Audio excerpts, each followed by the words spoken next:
Yes, I'm recording.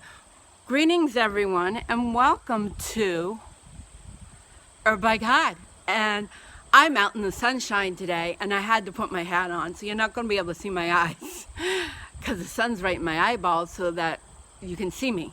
So, we're to one of my favorite herbs, so I didn't even bring a book to read to you today. I'm just going to give it to you all from me. And if this suddenly gets up knocked over, there's a reason why, and I will show you why. Alright, so today's card is the sun, and it is St. John's wort. Alrighty, so let's read about the sun, and I can put it out here so I can see it. The sun, St. John's wort, Hypericum pertifortum. Cultivate happiness, variety, and joy. The peak of summer power wards off every ill. Shine on. Celebrate yourself and your success. A clear jar of red infused oil encircled by bunches of St. John's wort sits on an indigo dyed cloth. Hello! A crown of blood red oil in vials adorns the top of the bouquet. The bright yellow flowers tumble onto a replica of the ancient mixed-text sunstone which hides beneath the green mass. A few flowers have fallen into the jar of oil. Happiness begets happiness. Radiate liveliness and vitality. Fully experience the sheer joy of being alive. St. John's wort is best known as a moon-lifting plant, but it also repairs skin from trauma and soothes nerve-related pain. The flower buds emit a rich pigment that yields vibrant red potions. The flowers and buds peak at the height of summer, the most potent time for wildcrafting. Make magic and medicine when your joy is in full bloom. Seek vibrant people and healing experiences that build good energy and boost your power. The leaves of St. John's wort shimmer like diamonds when held up to the sun. Step into the light and show your sparkle. Crafting with the sun. Keep bright flowers in your home to promote a sense of joy. Craft oils and elixirs with St. John's wort to invoke the healing powers of light during dark times. Okay, wear bright red lipstick and nail polish to celebrate your fabulous self. Well, I would call St. John's wort one of my favorite plants, one of my best allies, and I wish I had some growing to show you because it might even be blooming, but it's a perennial, but it doesn't like to grow in the same place. It will for 2 or 3 years, and then it just like disappears, and then it will show up again someplace else. And that's just the way it is for its nature. Now, as you all know, if you've watched my channel lately, I dye wool. And St. John wort, you can dye and use it as a dye. Everybody thinks, oh, you did get red. Well, actually, you can. You can actually get 4 colors out of St. John's wort as a dye plant. It has to be done in a specific sequence. So you harvest all the flowers, as many flowers as you can, and I have in the past. This year it wasn't as bountiful, but lots of times it's quite bountiful. And when it was, I harvest it by cutting the tops of the plants off, and then when I got home I would sit and pick all the flowers off. And so you make a good dye vat of that, and then you have 2 skeins. You take 4 skeins. You have 2 skeins that are moderate in alum. And what you do with the first one, you put in, and I believe it's with the alum. Don't quote me on this. I said I wasn't getting out of a book. So you put the first one in, and I believe for a few seconds, and it should turn green. And I have done this, and when I have used enough, I have gotten the green. The next one you put in is not with a mordant, and you leave that in very shortly, and you will get a red tone. And then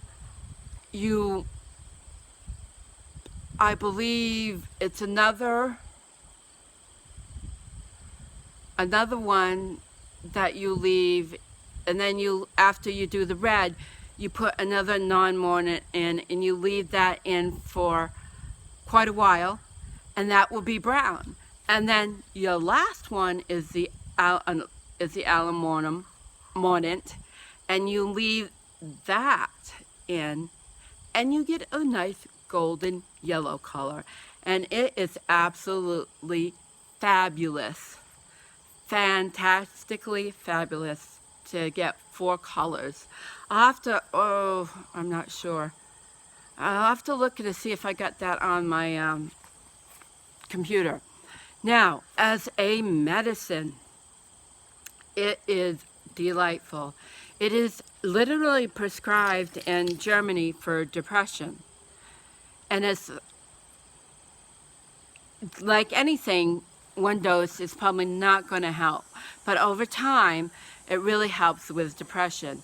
Just think you harvest it in midsummer. It's usually ready at the peak of summer, which is the summer solstice, and it's ready to go. There you have it. And it's simple. You just fill up a jar with the flowers, pour your favorite. You can either use vinegar, you can use vodka. My favorite is brandy. Vodka you usually do with half and half vodka, half water. Brandy, I do it straight up. So it makes a perfect tincture for that. And it is also great for nervine. So if you got nerve pain, say you have Lyme disease and you have nerve pain, so it's great for that.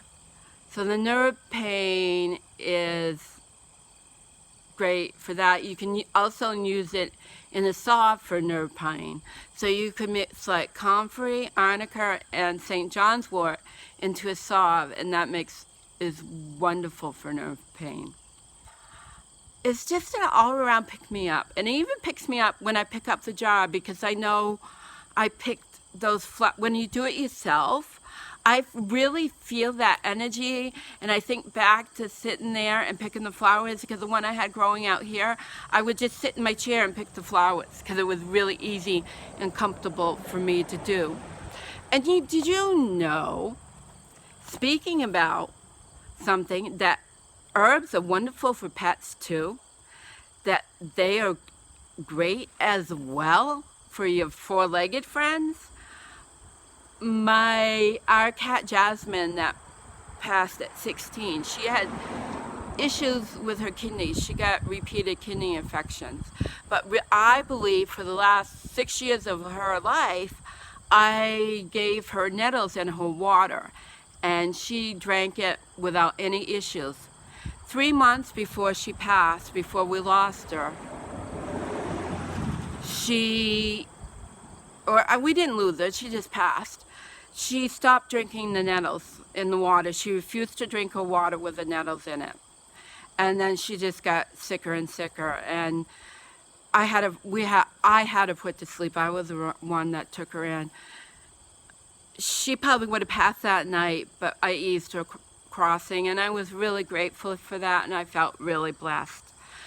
So I might as well talk about it now. So those of you who have known me for a long time and knew me when I had my Jessie, my dog Jessie, I had a black lab mix. They said she was full bred, but I don't think she was, but she was close enough to be lab. But she was very much on the small side. So I've been wanting to have a dog again for a long time, and I really didn't want to go the puppy route, because having a puppy, well, it's a lot of work, but it's more work to potty train. So I went for an older dog, and I've been looking for several months.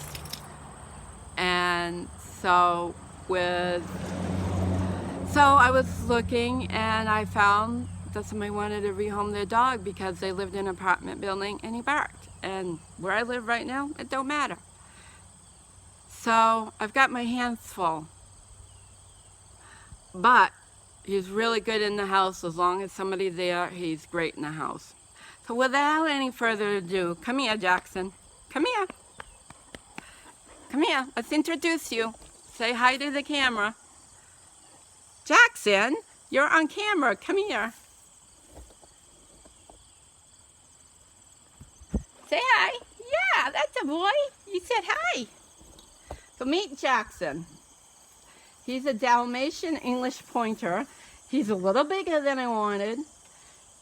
He's a little more high-strung than I wanted, but he's going to whip this girl into shape. But he's just like, he is so good in the house. He is really kind to my mom. He's not bothered by her walker, and he respects that. When she's in the kitchen, she doesn't bother him. So getting a dog that has been partially trained has been wonderful. But he's a handful when he's outside. And I hope you got to see him. Hopefully Jackson will be starring in his own videos, but right now he's a little handful. He doesn't like to walk on the leash. He likes to tug, so we got to work on doing that. Basically, it's getting him to trust me and trust my eye contact. And eventually the goal is to let him off leash, or at least long leash, where he can walk with me. I may have to, all it has, I don't know, I may have to have him on leash for a long time just because of where I live, and there's a lot of distractions and stuff. But he's really sweet dog. He's got a great temperament. He's really a couch potato. He slept on my bed the first night. He hugged the bed, so that was not working, but he's learned already that he can sleep beside my bed, and that's where he's been for the last several nights. So we will learn to work out issues. I'm already started watching some training videos, and he is definitely a full body workout, and ice is becoming my friend every several hours.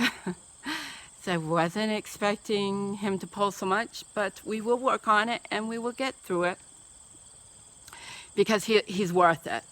He's worth the work to put in, because he's so good in the house and he's good in the car, and he will get better when he's left in the car. We'll probably do the crate.